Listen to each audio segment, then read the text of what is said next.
Welcome, ladies and gents. Chris Andre here. You can find me at PetBoxing on Twitter, or of course you can subscribe to the channel. Let's talk boxing. Let's talk about the terrific fight between Leigh Wood and Michael Conlan. Thank God Michael Conlan is okay. It was a devastating knockout that decided the fight, and I felt, to be honest with you, that Michael Conlan really should have won this fight, and he failed to make one very key or two very key adjustments. And a lot of people are saying, yeah, he should have just kept it off the back foot and boxed off the back foot. Yeah, but how do you do that? It's not just that either, by the way. So let's talk about some of the more technical elements of what he could have done better, in my opinion, that would have won him the fight. It's easy to say in retrospect, but to be honest with you, I started to see this at the end of round 10. Up until round 10, he looked brilliant. He looked like he was cruising to a victory. Round 11 came and he was knocked down, and there was a bit of a slip as he got punched. I thought it was a legitimate knockdown. Adam Booth went nuts at the referee. But because of that, it was almost a case of, is he actually really hurt here? He looked very tired by the end of the 11th. He looked shattered. But it was one of those things of, how badly hurt is he here? Was this just a slip? Now, Chris Lloyd, post-fight, said, not sure if it translated to those watching at home, but the sound of Wood's punches, whatever he hit, arm, shoulders, head, was so thudding from ringside. Conlon was winning the boxing match, but Wood's power was visibly wearing on him up close. A brutal fight for both. This is true, however. In terms of in terms of the eyeball test, the aesthetics, clearly you can see Leigh Wood has the heavier hands. But in terms of what was affecting the other guy, Conlon was definitely the one affecting and hurting Wood more consistently throughout the fight. At no point prior to that knockout did it look like Conlon was about to go. Whereas on numerous occasions did it look like Wood was about to go. Like I said, even at the end of that, the first knockdown, you're wondering, did he slip? Did he get caught? We all wanted to see the replay. I thought it was legit, but it wasn't a really heavy shot that took him down. It was more of a flash knockdown, bit of a slip involved as well. So this is the reason the knockout was so dramatic. It's not like you're thinking, okay, it's coming. It was kind of out of the blue, even though the pressure was ramping up.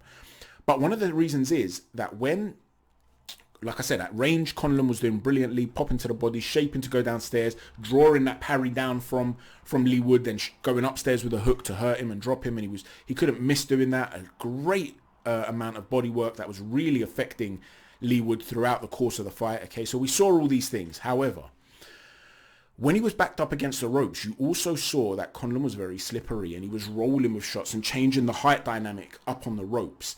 And so he was hard to hit, but often he was moving his back to the ropes without needing to. If you guys managed to see the Mark Leach fight that was on Friday night on BT, you'll know what I'm talking about when I'm going to say this. If not, go back and check it out. It was a terrific performance from the Salford lad to win the British title. And I know we're talking about a British title here, so a lot of people might go, well, it's a lower level. He looked brilliant. And one of the things he was doing is that he was pivoting out and changing the angle before his back would hit the ropes. This is something that Golovkin was doing brilliantly against Canelo in their second fight as well.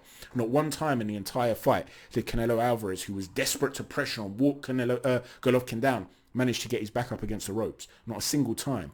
And one of the reasons was he was being blinded by this thudding jab, and then Golovkin would pivot out at unorthodox angles to consistently get Canelo to reset. Well, Leach was doing the same thing the other night without necessarily the power sort of thudding jab. It was a solid jab, but he'd be blinding you, feinting his way, and then pivoting out before his back would hit the ropes. And you could see this was necessary for Conlon too. Instead, he would often willingly move back up to the ropes. He would often retreat there because he was comfortable rolling off the ropes and landing counters to the body or counters to the head of his own, shortening up his hooks. So he was having a lot of success against Leigh Wood when he was doing that. But it was unnecessary because you're entering firefights. Now, why is this a key? Because on the inside, he did some terrific work that really went under the radar. Leigh Wood would get close in the center of the ring, and Conlon would try to smother him, but not to tie him up without working. He'd get his hands on top of his hands so that he couldn't offer anything in return, and then shoot little short uppercuts underneath the arms of Leigh Wood, or furious fast combinations of hooks. And he was really affecting Wood. It was brilliant work. But there's a downside to this. When Andre Ward was going to fight Kovalev for the second fight, I did a video, a preview. And I basically said that I felt that Andre Ward was going to win the rematch. Now, we know it ended in contentious fashion. But the reason I felt that Andre Ward, John David Jackson had got a massive made a massive error in their tactics. He was consistently speaking about one key thing. He was saying that when they were on the inside, he was going to treat Ward with contempt. Kovalev's the puncher.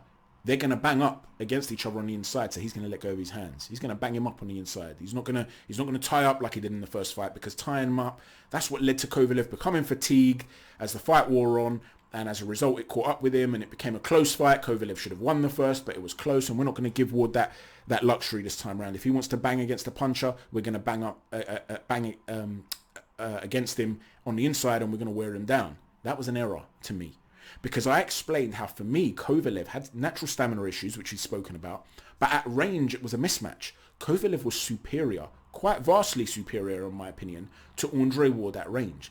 When they were boxing at range, the jab, the balance, the distance control, the power in delivering a long shot was all in Kovalev's favour. He was outboxing Andre Ward.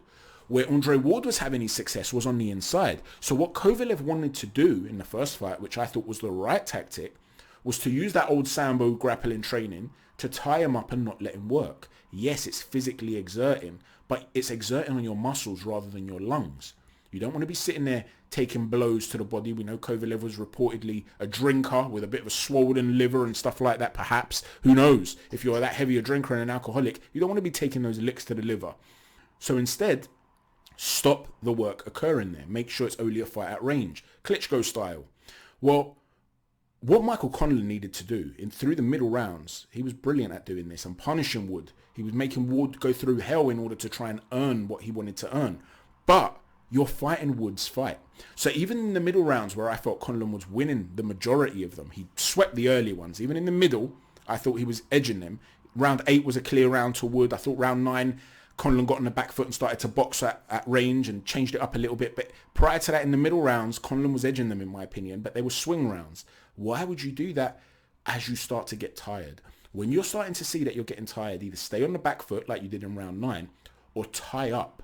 Because inside, you were very good at letting go of your own hands and you were slippery, right? You weren't getting hit with a lot, but you're exerting yourself by throwing these combination punches. At range, you're clearly the superior boxer. So you need to stop doing two things. Number one, when you're tired, your upper body movement's not going to be as sharp. You don't want to be up against the ropes now, rolling with shots as he liked to do. He was rolling with shots, slippery, things were missing. You got to be sharp to do that. As you start to get tired, you want to do that less and less. You also don't want to be in a situation where you're banging away like Kovalev wanted to do against Andre Ward, right? And we know, yes, I know, like I said, it was very contentious. You can make a very good argument that it could have been a no contest, that second Ward-Kovalev fight. But Kovalev was gassing. He was tired. It looked like he was going on to lose the fight. You can get a second wind, so we don't know, particularly with a low blow. He could have had 5 minutes. He might have come back. So for the Kovalev fans out there, I don't want you to lose your minds, right? I understand it could have turned the tide, but he was getting tired. It wasn't going the way it should have been going because they got their tactics wrong, and I said this pre-fight. Well, Conlon, what he should have done is adjusted and started to tie up. Make it a low volume fight. Wrestle with him a little bit more. You don't have to put too much effort into the wrestling. Let him fling you around a little bit. Just stay up close, remain slippery on the inside, constantly change your angles, get in low on the inside, hold on to him, tie up his arms. Let the referee take a point if he has to. You're so far ahead. Make it boring, make it dull, make it sloppy. You don't have to be up on the ropes, rolling and looking to throw combinations into the body. He was fighting to the very end. He didn't need to do that, Conlon.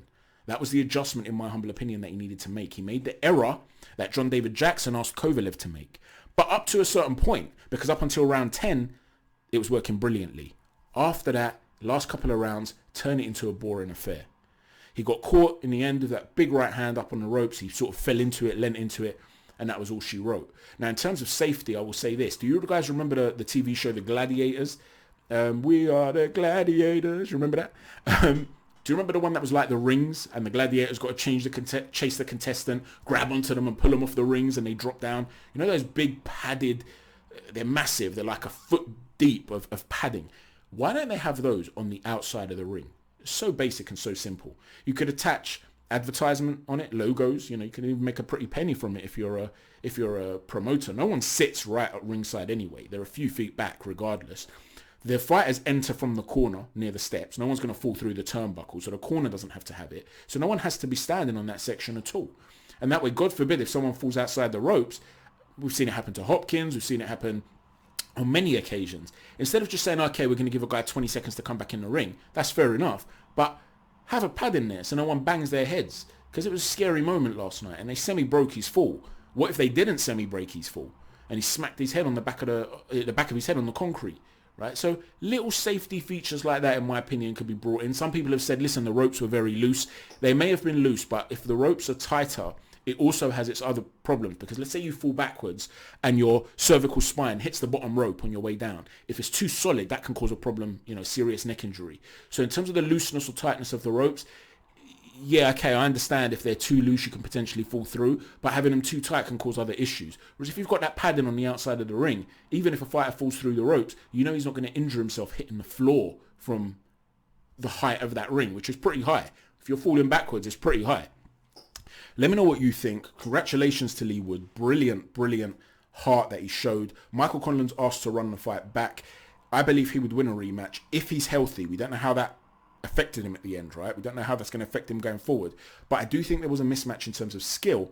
And I do think they took too long to adjust to make it a low volume fight. They kept fighting until the very end. Prior to that, I thought Booth and Team Conlon got their tactics spot on. So in a rematch, I wouldn't fancy Wood if Conlan's healthy. So if I was Team Wood, I would look at some of the bigger names in the division now, try to go for the glory that, is going to write your name, etch your name in the annals of history if you can. And yeah, pursue that dream. But this was a terrific fight. And as a fan, if it was fought back again, I'd love to see it. Let me know what you think, how the fight went. What did you think pre-fight as well? I didn't have time to bring you guys a pre-fight video. I felt that the pattern of the fight went exactly as I expected it to go, with one major difference. I thought Conlan would win the fight. I thought he'd see it out.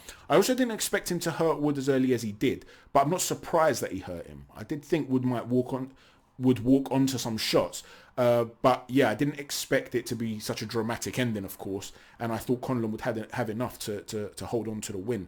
Let me know what you think about everything we've spoken about. Thanks for watching, everyone. Chat to you soon. Take care. God bless.